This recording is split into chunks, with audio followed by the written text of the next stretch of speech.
What does it really take to become a great leader in the trucking world? In this episode, we are joined by Amy Yip, a leadership coach and consultant who helps organizations close the leadership skills gap. How does Amy empower leaders to navigate complexities, manage stress, and build resilient teams?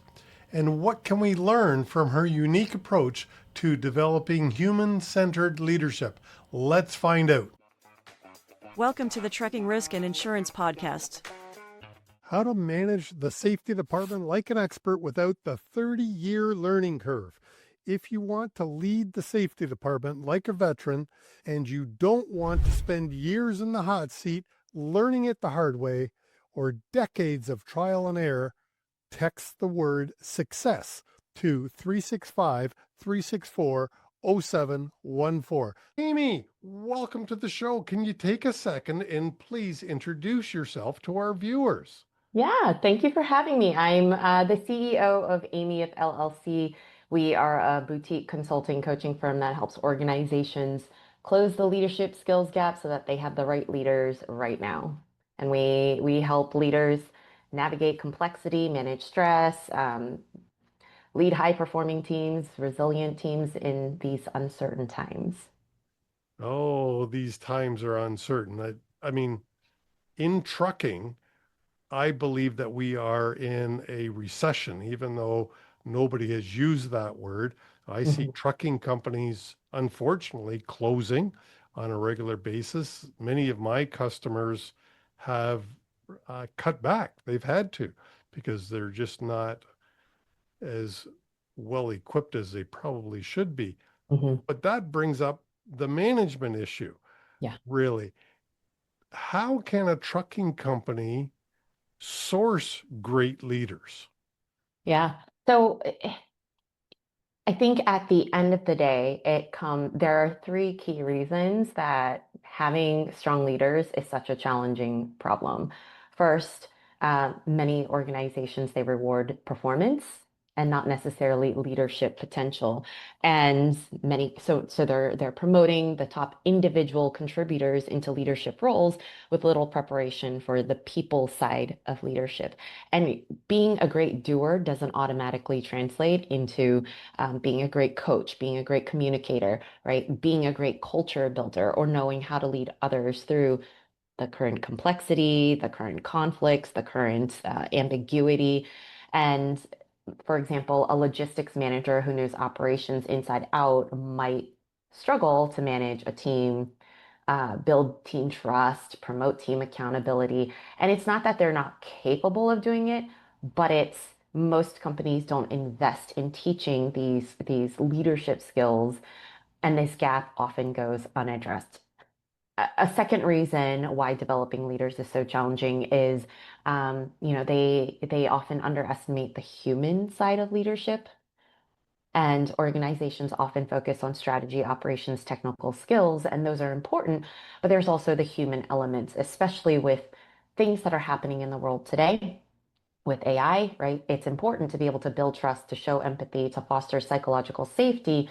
But these are skills that most leaders don't have or are not being developed, right? And it's as we think about a successful leader 10 years ago, that doesn't necessarily work today. The modern leader is facing radically different landscape. And so how are we helping leaders handle trucking logistics industry's current reality, right? Post-COVID, labor shortages, burnout, fast-paced change.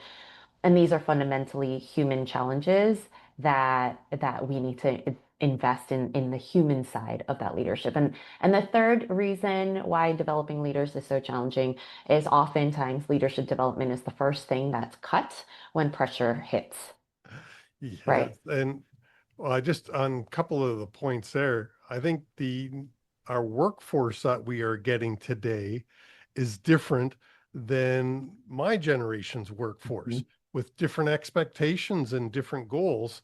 How does a leader speak or um, I don't know, get the new generation involved and excited about coming to work?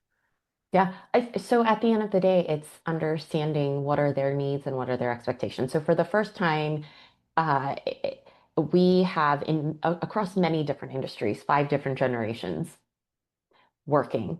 And each generation is shaped by different lived experiences, different work ethics, and a lot of it is also what is happening in the world when these generations grew up. And that creates a certain mindset and a certain way of thinking. And so, depending on which generation you're speaking about, at the end of the day, it starts with the leadership having those human skills, right? Understanding people, empathy. What did they grow up with? What are their traits? What are the stereotypes that we have about that generation and what motivates them? And by understanding that and bridging that gap from a human perspective, we've actually been brought into a lot of organizations to run a program called How to Bridge Generational Gaps and how to build that connection. And one of the key aspects is for the different generations to understand the lived experience of the other generations and to see them as human beings. And coming from that empathy and understanding, you can then lead and guide and connect. So this is something that can be taught, is what you're saying. It can be taught. And we're human beings, we're not just human doings, right? And so how do we get back to that heart-centered leader, and see each other as human beings and connect in that way rather than boxing people by age or whatever that thing is that we box them in, and we have these, oh well, the older generation, they are so stuck in their old ways. And the older generation looks at the newer generation, the younger generation, and say, oh, they're so lazy and they don't want to work hard. And right, there's all these like beliefs that we have without truly understanding what shaped them in that way. Yeah, and I think there's different challenges as well for the younger generation. When I was in my working prime, I'll say, I didn't have to worry about my parents. I was blessed they were still alive, but they were in good health. Mhm. Um, but today, because us old people are living longer generally, it creates another issue that a generation has to not only look after their kids, but now they're having to look after their parents and things. So I guess it's a more complex work environment when you bring those problems, because you can't leave them at home as much as you would Yeah. like to. You can't leave your kids' problems, your parents' problems at home if you're a responsible person, I guess. How do you work around that? The which piece? Well, just it's a new way of the new generation has more, it's a new issue, I think, Mhm. the older people, but Mhm. it's the same issue in that it's personal and it shouldn't be brought into work, but you can't leave all your personal problems at the door. Yes. So the thing that I say to all organizations, your people are whole people. They cannot cut off half of themselves to come to work and then leave that work part and then go home and be right. What happens in your home life impacts your work life. What impacts you in your work life impacts your home life. And so being able to see people as a whole person, right? What are the challenges people are facing? How does that impact their work life? And then what do we need to do to support them in that? And the generation that you're speaking of, they're called the sandwich generation because they're sandwiched between the older, the younger, and they're caretaking for both. So one of the things that many sandwich generation individuals are faced with is this um, self-care, mental health, right? What those are things that they're time strapped. They're stressed about financials because, like you said, they're taking care of both generations, and they're living with both generations in their home. And so, what are the needs to support them through this? And as a leader, it's understanding that, and as an organization, understanding that. And then, what are the things that we need to do to support them? And you mentioned one of my favorite topics in that answer, mental health. Mhm. Mental health for the employees, which includes truck drivers. Um, it's such a complex issue. But where do organizations get help for these types of problems? Yeah, so there are different options, right? Some organizations can try to piecemeal existing trainings and programs, maybe throw a mentorship program on top of it. And we've seen a lot of companies do that, and we don't really recommend it. It is cost effective. Like, let's take the things that we already have and try to put something together. Yeah. But it becomes a collection of things rather than a really true developmental journey. And participants often leave with scattered information rather than true behavior change.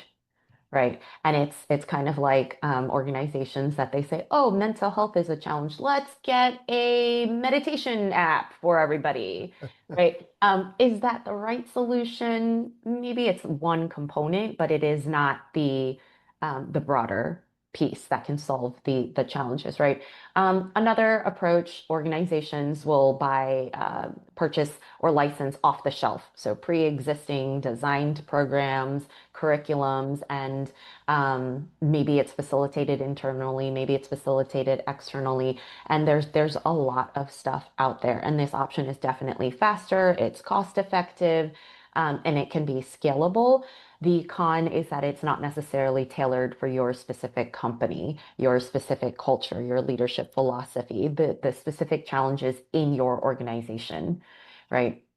And then option three is to customize and really have somebody come in, build a leadership development that's tailored for your organization with clear pathways.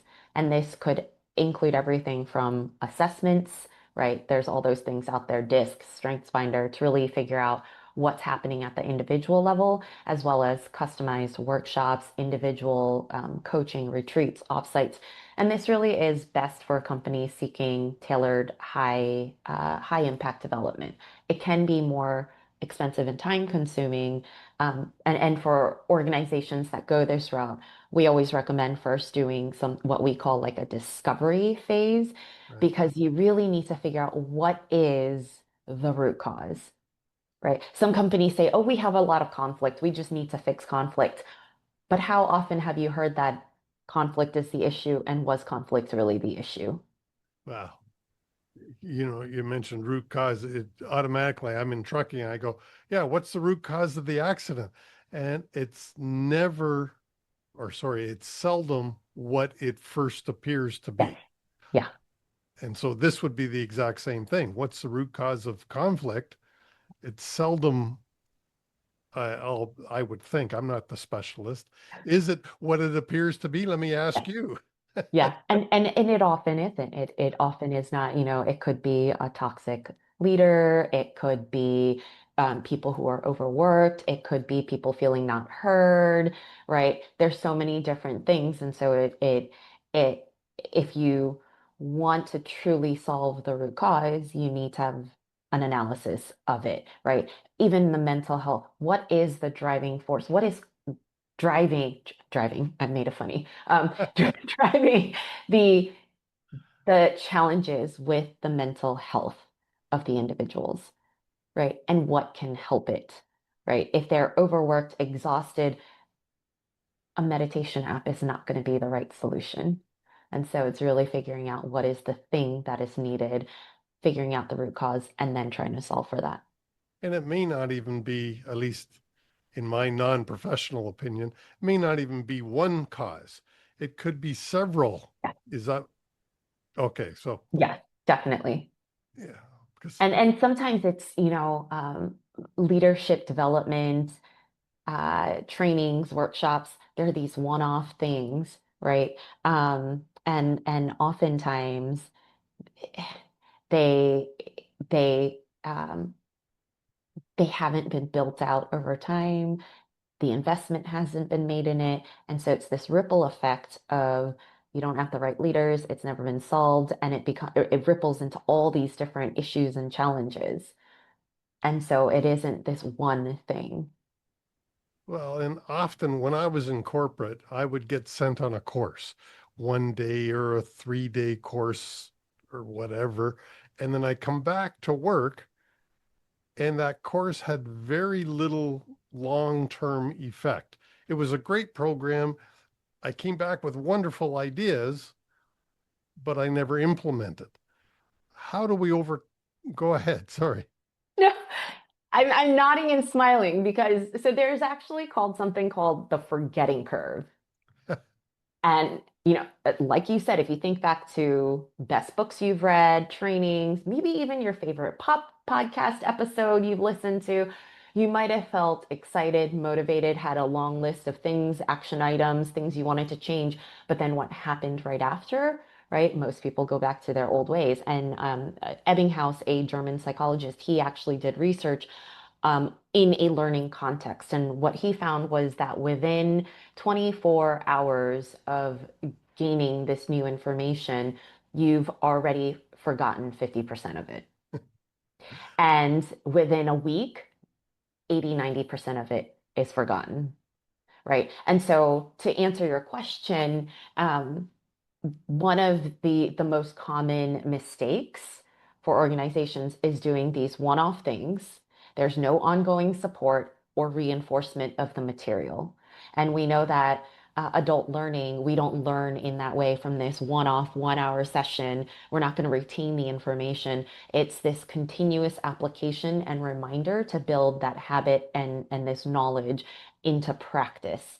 And so the most important thing is how do you reinforce that? And a lot of organizations come to us and say, "Can you do this one day training?" And I'm like, "We could, but it'd be a waste of your time and money." Right. And I'm very frank about it. Like, I'm happy to take your money and do this 1 day session, but it's a complete waste of your time because everybody's going to forget majority of the information.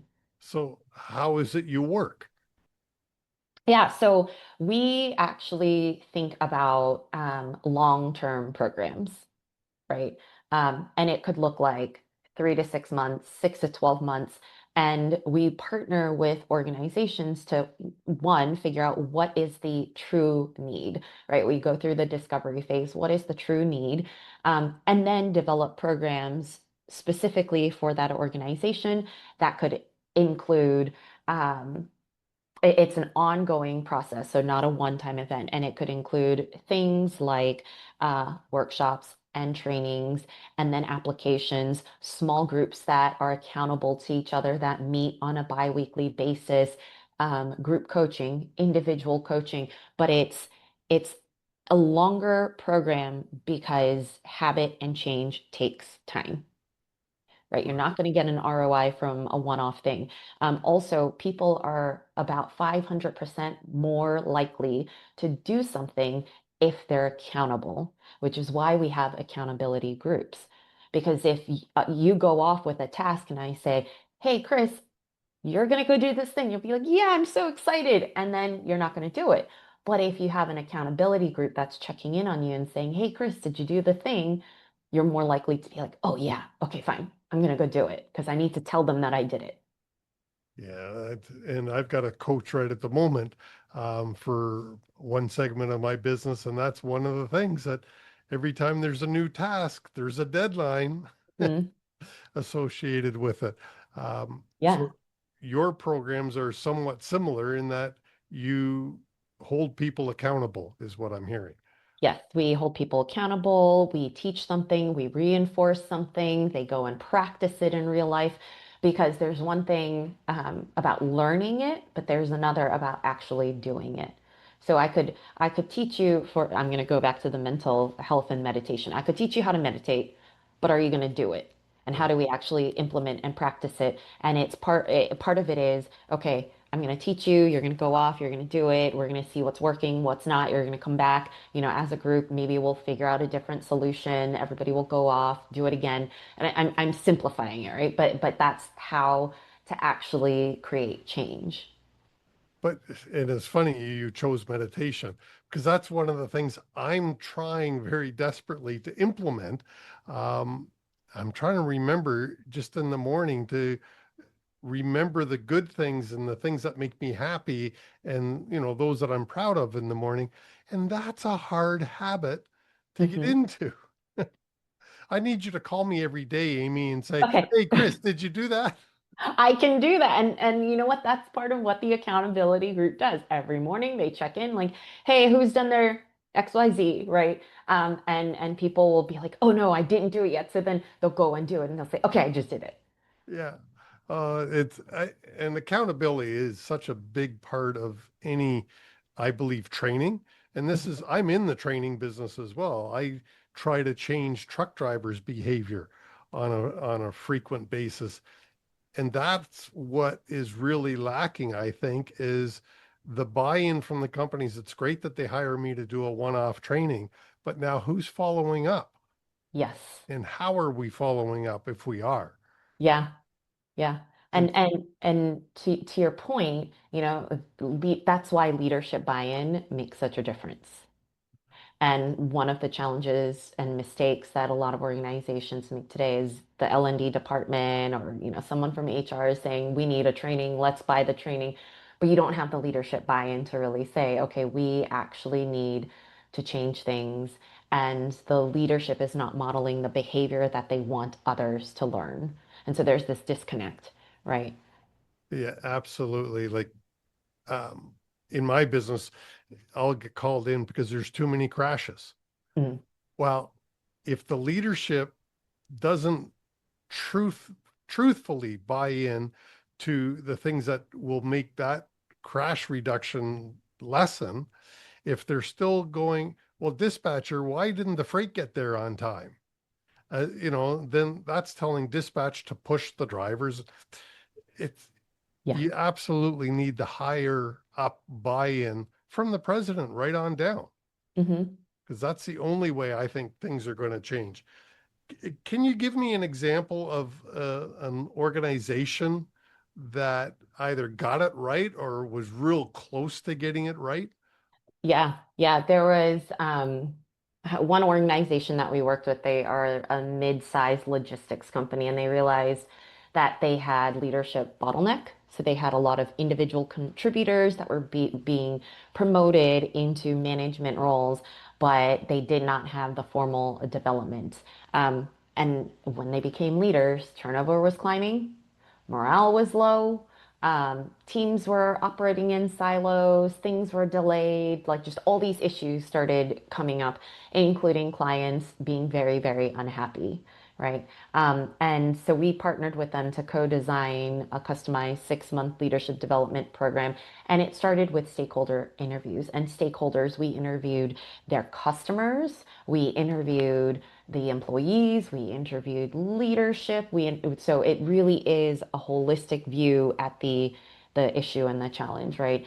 And then we also did a leadership capability assessment, and the program that we built for them, it included mental fitness training, right? What is mental fitness training? So, so mental fitness, people hear mental fitness, they think mental health, it's a little different. Mental fitness, the analogy I always use is physical fitness. If you were to run a marathon, what would you do? You would get physically fit ahead of time so that you could run the 26.2 miles, right? And not completely stress out your body.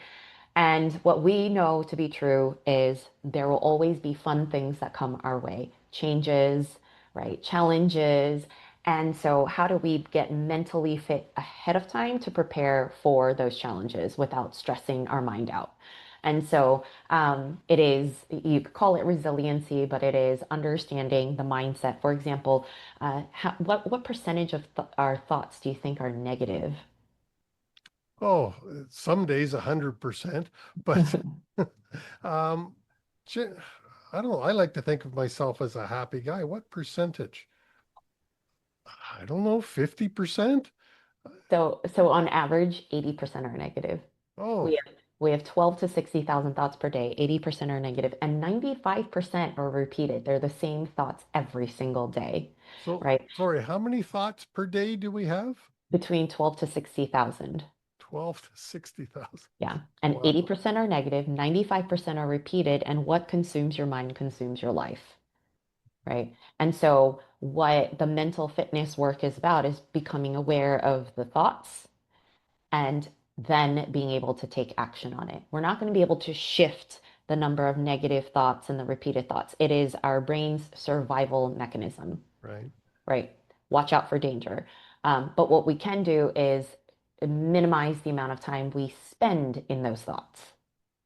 So we want to catch it and minimize it. And so mental fitness is really about becoming aware of the thoughts and being able to shift it. And it's almost like I like to use the Star Wars analogy, like there's a Darth Vader in your head and an inner Jedi, and they're battling each other. And you've noticed the Jedi and you're able to catch him and like quiet that and then lean into the Jedi. All right. So sorry, I interrupted you. You were giving me well, well, Yeah. you were outlining the example of a logistics company, Yes. and then said mental fitness, and I didn't Yeah. understand that, so I jumped in there. So can you conclude up or Yes. wrap up the example? Yes. So the program included mental fitness training, helping them to develop that inner Jedi strength and that inner Jedi. It included team coaching and real skills-based workshop for effective team communication, building trust, psychological safety, having productive team conflict isn't was another key aspect because there was a lot of conflict and blame, right? But conflict does not necessarily have to be a bad thing. So how do we strengthen our communication in conflict? And then within 25 or no, within 6 months, they saw 25% improvement in manager effectiveness scores as reported by their team members. So what made it work was really their willingness to commit, and it came from top down, like this commitment to not just change, but really change, not just train, but really change their culture. And again, you mentioned it has to come from top down. Hmm. Like the buy-in at the top to me is everything. So Yeah, 100%. yeah, well, with they and so many leaders don't understand that every day they're giving out nonverbal signals to what their true belief system is, Hmm. as opposed to the words that are coming out of their mouth. Yeah, And often those things conflict. yeah. Yeah. And for leaders, it's really understanding what is the ROI of leadership development to begin with, right? Looking at turnover and studies have shown that leadership development can reduce voluntary turnover by 30%. And that saves thousands per employee, right? And replacing a mid-level manager can cost 1.5 times to 2 times their salary. Yeah. Right. And so you start doing the numbers, and it's like it makes such sense to invest in leadership development. Yeah, it really does, and I hope that people will reach out to Amy Yip, because leadership development is something I believe I really lacked in my work history. Hmm. So how do your contact info is in the show notes below, but before you leave, give us one final thought. What's really important that we haven't discussed yet? What is I think the key point is that leadership development takes time. And we often want these short, like immediate ROI, Quick but fix. true leadership takes time. You can't just send someone to an 8-hour workshop and all of a sudden they're a wonderful leader, right? And so it's really looking at the long-term impact of having good leaders. Last question. Why is it that sometimes it just seems like the leaders are born with naturalness to lead, and the rest of us just don't have it? Um, did I hear you correct? Basically, that everybody can develop it, or most people can develop leadership skills? Yes, people can develop leadership skills. And it's kind of like you look at athletes. There are certain people who are naturally more athletic, right? And there are some that are not, but you can always train and get better. Right. So, Amy, with that thought, I thank you so much for coming on the show. Your contact info is in the show notes down below, and I would encourage people to reach out to you. Thank you. And thanks so much to Amy Yip for joining us and sharing her insights on leadership. If you've enjoyed this episode, don't forget to click like and subscribe. All right, we'll see you next week for another great conversation. Safety Dog, I'm out of here.